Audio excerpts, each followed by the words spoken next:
Hoofstuk 2.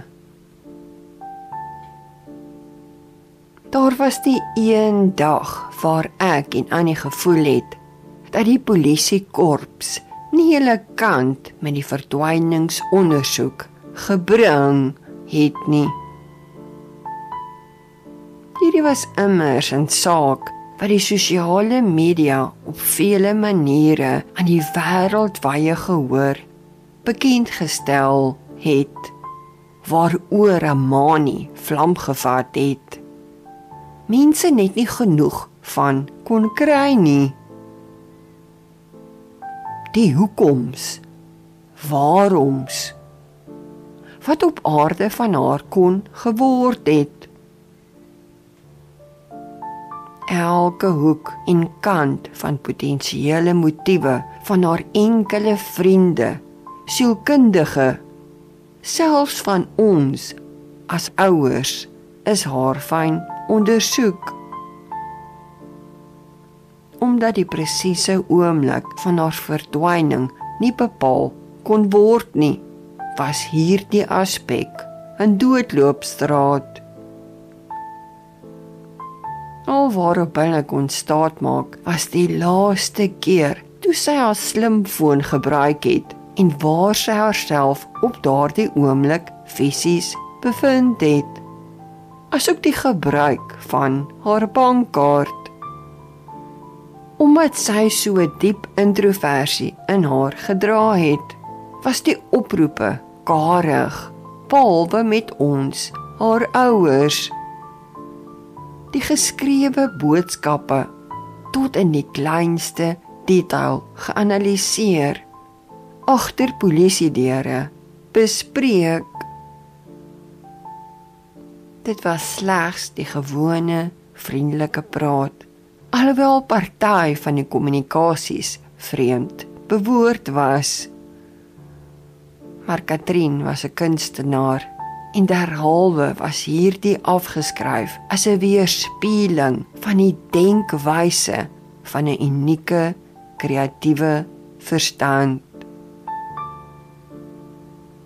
Daar was ook slegs kontak met die enkele vertrouelinge in haar vriendekring, elkeen met 'n diep beskermingsdrang, loyaliteit teenoor haar senuweeagtige karakter, persoonlikheid, uiteindelik haarself. Dit was duidelik nadat die expert speurders elkeen van hulle ondervra het.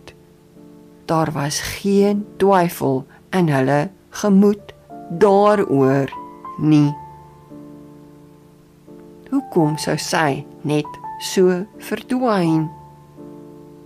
Hoekom sou sy alles net so agterlaat? Haar sielkundige kon geen lig op die saak werp nie. Sy kommentaar aan die polisie was dat sy eintlik op die beste plek vir etlike jare in haar lewe was. Die emosionele vervulling wat sy daarin gevind het, in die uitleef van haar kuns op verskeie geleenthede aan hom oorgedra het. Die gelukkigheid in haar gemoed dat daar die was wat haar onvoorwaardelik aanvaar, liefgehad het, die seën wat dit vir haar ingehou het. Daar was selfs 'n forensiese sielkundige ingeroep om haar skilderye klinies te beoordeel.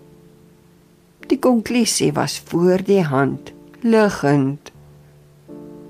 Dit was slegs nodig om na die helder, lewendige kleure op die skilderdoeke te kyk. Die lagende monde, dansende lywe en uitnemende natuurtonele. Die enigste aanduiding dat iets nie heeltemal in orde met Katrien was nie, was die kommentaar van die vrou by die kasregister waar Katrien die laaste keer inkopies gedoen het. Dit was op een van die nabygeleë groter dorpe. Sy het gemeld dat Katrien benoud, selfs beangs, kort op haar foon se skerm geloer het. Gewoonlik sou sy skamerig groet, maar hierdie keer was dit anders. Sou sy slegs die enkele winkelsakke optel en haastig uitloop.